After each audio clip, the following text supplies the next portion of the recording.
ಭಾರಿ ಒಂದು ರುಚಿಯಾದ ಮಂಗಳೂರಿನ ಫೇಮಸ್ ಚಿಕನ್ ಉರುವಾಲ್ ರೆಡಿಯಾಗಿದೆ.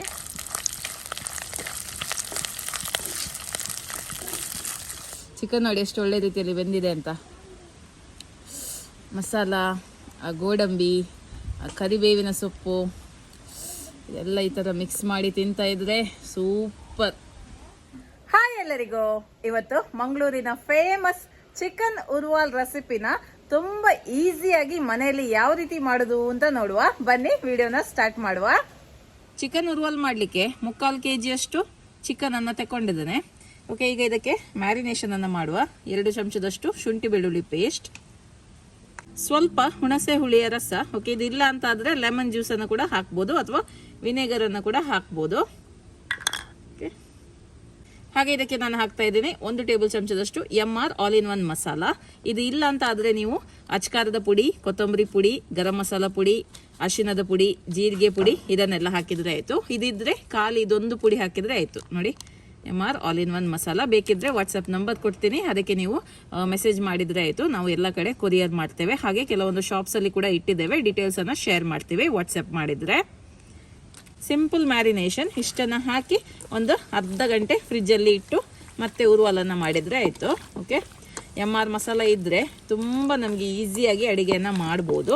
ಮತ್ತು ಇದು ಯಾವುದೇ ರೀತಿಯಾಗಿ ಇದರಲ್ಲಿ ಪ್ರಿಸರ್ವೇಟಿವ್ಸ್, ಫುಡ್ ಕಲರ್ ಯಾವುದು ಇರೋದಿಲ್ಲ. ಇದು ಹೋಮ್ ಮೇಡ್, ಮನೆಯಲ್ಲೇ ನಾನು ಮಾಡಿರೋದು. ಓಕೆ, ತುಂಬ ಈಸಿಯಾಗಿ ಅಡುಗೆನ ಮಾಡ್ಬೋದು ನಾವು. ಓಕೆ, ಸ್ಪೆಷಲಿ ಬ್ಯಾಚುಲರ್ಸ್, ಬೇರೆ ಕಡೆ PGಯಲ್ಲಿ ಇದ್ದವರು, ಅಬ್ರಾಡಲ್ಲಿ ಇದ್ದವರೆಲ್ಲ ಇದನ್ನು ಯೂಸ್ ಮಾಡ್ಬೋದು. ತುಂಬ ಈಸಿ ಆಗುತ್ತೆ.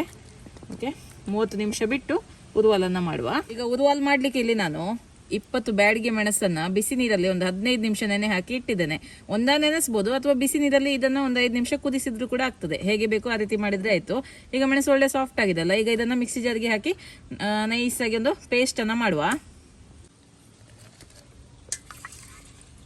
ಸ್ವಲ್ಪ ನೀರು ಹಾಕಿ ಪೇಸ್ಟ್ ಮಾಡಿದರೆ ಆಯಿತು. ಓಕೆ, ಇದುವೇ ನೀರು ಹಾಕ್ತೇನೆ, ಸ್ವಲ್ಪ ಸಾಕು. ಈಗ ಇದನ್ನು ಪೇಸ್ಟ್ ಮಾಡಿ ತರ್ತೇನೆ. ಸ್ವಲ್ಪ ತುಪ್ಪ ಹಾಕ್ತಾ ಇದ್ದೀನಿ. 4 ಬ್ಯಾಡಿಗೆ ಮೆಣಸು, ಕರಿಬೇವಿನ ಸೊಪ್ಪು ಸ್ವಲ್ಪ, 1/4 ಕಪ್ಪಿನಷ್ಟು ಗೋಡಂಬಿ,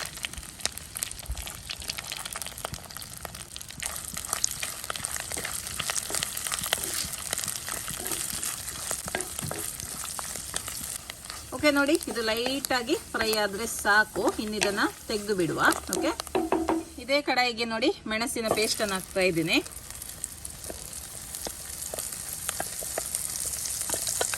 ಇದನ್ನು ಚೆನ್ನಾಗಿ ರೋಸ್ಟ್ ಮಾಡಬೇಕು ತುಪ್ಪದಲ್ಲಿ. ನೋಡಿ, ಒಂದು 5 ನಿಮಿಷ ಇದನ್ನು ರೋಸ್ಟ್ ಮಾಡುವ. ಹಾಗೆ ಸ್ವಲ್ಪ ಜಾರ್ ತೊಳೆದು ನೀರನ್ನು ಕೂಡ ಇದಕ್ಕೆ ಸೇರಿಸ್ತೇನೆ.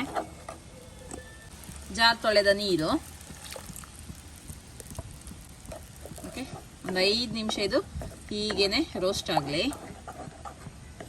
ನಾನು ಆವಾಗ ಮ್ಯಾರಿನೇಷನ್ಗೆ ಉಪ್ಪು ಹಾಕಿರಲಿಲ್ಲ, ಹಾಗಾಗಿ ಈಗ ಉಪ್ಪನ್ನು ಹಾಕ್ತೇನೆ. MR ಮಸಾಲದಲ್ಲಿ ಸ್ವಲ್ಪ ಉಪ್ಪಿರುತ್ತೆ, ಹಾಗಾಗಿ ನಾನು ಹಾಕಿರಲಿಲ್ಲ. ಈಗ ಸ್ವಲ್ಪ ಉಪ್ಪನ್ನು ಹಾಕುವ ಇದಕ್ಕೆ, ರುಚಿಗೆ ತಕ್ಕಷ್ಟು ಉಪ್ಪು.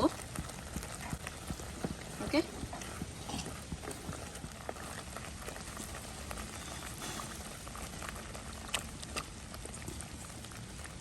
ಇನ್ನಿದು ಒಳ್ಳೆ ರೀತಿಯಲ್ಲಿ ಬೇಯಬೇಕು. 15 ನಿಮಿಷ ಬೇಕಿದು ಬೇಯಲಿಕ್ಕೆ. ಚೆನ್ನಾಗಿ ಒಮ್ಮೆ ಮಿಕ್ಸ್ ಮಾಡುವ. 15 ನಿಮಿಷ ಇದನ್ನು ಬೇಯಿಸಬೇಕು ಇನ್ನು. ಓಕೆ, ಮುಚ್ಚಳವನ್ನು ಮುಚ್ಚಿ ಬೇಯಿಸುವ. ನೋಡಿ, ಸುಮಾರು 15 ನಿಮಿಷ ಆಯಿತು. ಚಿಕನ್ ಬೆಂದಿದೆ, ಆದರೆ ಈಗ ಇಲ್ಲಿ ಸ್ವಲ್ಪ ಗ್ರೇವಿ ಟೈಪ್ ಉಂಟಲ್ಲ, ಇದೆಲ್ಲ ಡ್ರೈ ಆಗಬೇಕು. ಹಾಗಾಗಿ ಹೀಗೇನೆ ಓಪನ್ ಆಗಿ ನಾವು ಒಂದು 5 ನಿಮಿಷ ಇದನ್ನು ಬೇಯಿಸುವ. ಈ ಗ್ರೇವಿ ಎಲ್ಲ ಡ್ರೈ ಆಗಲಿ, ಆಯ್ತಾ? ನೋಡಿ, ಇದು ಡ್ರೈ ಆಗ್ತಾ ಬಂತು. ಈಗ 1 ಟೇಬಲ್ ಚಮಚದಷ್ಟು ಬೆಲ್ಲವನ್ನು ಹಾಕ್ತಾ ಇದ್ದೀನಿ. ಇದು ಆಪ್ಷನಲ್, ಬೇಕಿದ್ರೆ ಮಾತ್ರ ಹಾಕಿಕೊಳ್ಳಿ. ಹಾಕಿದ್ರೆ ಸ್ವಲ್ಪ ಚೆನ್ನಾಗಿರುತ್ತೆ, ರುಚಿಯಾಗಿರುತ್ತೆ. ಓಕೆ, ಕೆಲವ್ರಿಗೆ ಇಷ್ಟ ಆಗ್ಲಿಕ್ಕಿಲ್ಲ, ಅಂಥವ್ರು ಇದನ್ನು ಸ್ಕಿಪ್ ಮಾಡಿದ್ರೆ ಆಯಿತು. ಬೇಕಿದ್ರೆ ಮಾತ್ರ ಹಾಕಿಕೊಳ್ಳಿ. ಓಕೆ, ಇನ್ನೊಂದು ಸ್ವಲ್ಪ ಡ್ರೈ ಆಗಲಿ ಇದು. ಓಕೆ, ಓಕೆ ನೋಡಿ, ಇಷ್ಟು ಡ್ರೈ ಆದರೆ ಸಾಕು. ನಿಮಗೆ ಇನ್ನೂ ಸಹ ಡ್ರೈ ಮಾಡಬೇಕು ಅಂತ ಆದರೆ ಇನ್ನೂ ಸಹ ನೀವು ಮಾಡ್ಬೋದು. ಓಕೆ, ನನಗೆ ಸ್ವಲ್ಪ ಗ್ರೇವಿ ಬೇಕು, ಹಾಗಾಗಿ ನಾನು ಇಷ್ಟೇ ಡ್ರೈ ಮಾಡಿರೋದು. ಈಗ ಲಾಸ್ಟಿಗೆ ಮೆಣಸು, ಗೋಡಂಬಿ ಎಲ್ಲ ಹಾಕುವ. ಓಕೆ, ಚೆನ್ನಾಗಿ ಮಿಕ್ಸ್ ಮಾಡಿದ್ರೆ ಭಾರಿ ಒಂದು ರುಚಿಯಾದ ಉರ್ವಾಲ್ ರೆಡಿ ಆಗಿದೆ. ನೋಡಿ ಎಷ್ಟು ಈಸಿಯಾಗಿ ಚಿಕನ್ ಉರ್ವಾಲ್ ಅನ್ನ ಮಾಡ್ಬೋದು ಅಂತ. ಖಂಡಿತವಾಗಿಯೂ ನೀವು ಕೂಡ ಈ ರೆಸಿಪಿನ ಮನೇಲಿ ಟ್ರೈ ಮಾಡಿ ಆಯ್ತಾ. ಓಕೆ, ಇದನ್ನ ಸರ್ವ್ ಮಾಡಿ ಟೇಸ್ಟ್ ಮಾಡಿ ನೋಡುವ. ಇನ್ನು ಭಾರಿ ಒಂದು ರುಚಿಯಾದ ಮಂಗಳೂರಿನ ಫೇಮಸ್ ಚಿಕನ್ ಉರ್ವಾಲ್ ರೆಡಿ ಆಗಿದೆ. ತುಂಬಾನೇ ಈಸಿಯಾಗಿ ಇದನ್ನ ಮನೆಯಲ್ಲಿ ಮಾಡ್ಬೋದು. ತುಂಬಾನೇ ರುಚಿಯಾಗಿ ಬಂದಿದೆ. ಸ್ವಲ್ಪ ಖಾರವಾಗಿ, ಸ್ವಲ್ಪ ಸಿಹಿಯಾಗಿ, ಒಳ್ಳೆ ಒಂದು ಬ್ಯಾಲೆನ್ಸ್ ಆಗಿರುವಂತ ಚಿಕನ್ ಉರ್ವಾಲ್ ಇದು. ಓಕೆ, ಟೇಸ್ಟ್ ಮಾಡಿ ನೋಡುವ. ಬನ್ನಿ ಟೇಸ್ಟ್ ಮಾಡುವ. ನೋಡಿ ಚಿಕನ್ ಉರ್ವಾಲ್. ಚಿಕನ್ ನೋಡಿ ಎಷ್ಟು ಒಳ್ಳೆ ರೀತಿಯಲ್ಲಿ ಬೆಂದಿದೆ ಅಂತ. ಮಸಾಲ, ಗೋಡಂಬಿ, ಕರಿಬೇವಿನ ಸೊಪ್ಪು ಇದೆಲ್ಲ ಈ ಥರ ಮಿಕ್ಸ್ ಮಾಡಿ ತಿಂತಾ ಇದ್ರೆ ಸೂಪರ್.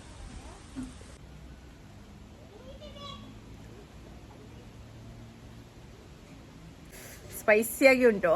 ಜೊತೆಗೆ ಆ ಸ್ಪೈಸನ್ನು ಬ್ಯಾಲೆನ್ಸ್ ಮಾಡಲಿಕ್ಕೆ ಕೂಡ ಬೆಲ್ಲವನ್ನು ಹಾಕಿದ್ದೇವಲ್ಲ, ಅದು ತುಂಬಾನೇ ಚೆನ್ನಾಗಿ ಒಂದು ಒಳ್ಳೆ ಫ್ಲೇವರ್ ಬರ್ತಾ ಉಂಟು. ಒಳ್ಳೆ ಘಮ ಕೂಡ ಬರ್ತಾ ಉಂಟು. ಟೋಟಲಿ ಒಂದು ಸೂಪರ್ ರೆಸಿಪಿ, ತುಂಬಾ ಈಸಿ ರೆಸಿಪಿ. ಯಾರು ಬೇಕಿದ್ರು ಇದನ್ನ ಮಾಡ್ಬೋದು, ಅಷ್ಟೊಂದು ಈಸಿಯಾಗಿ ಹೇಳಿಕೊಟ್ಟಿದ್ದೇನೆ. ಖಂಡಿತವಾಗ್ಲೂ ಇದನ್ನ ನೀವು ಒಮ್ಮೆ ಮನೆಯಲ್ಲಿ ಟ್ರೈ ಮಾಡಿ ನಿಮ್ಮ ಅಭಿಪ್ರಾಯವನ್ನ ನನಗೆ ತಿಳಿಸಿ. ಓಕೆ, ಬಾಯ್.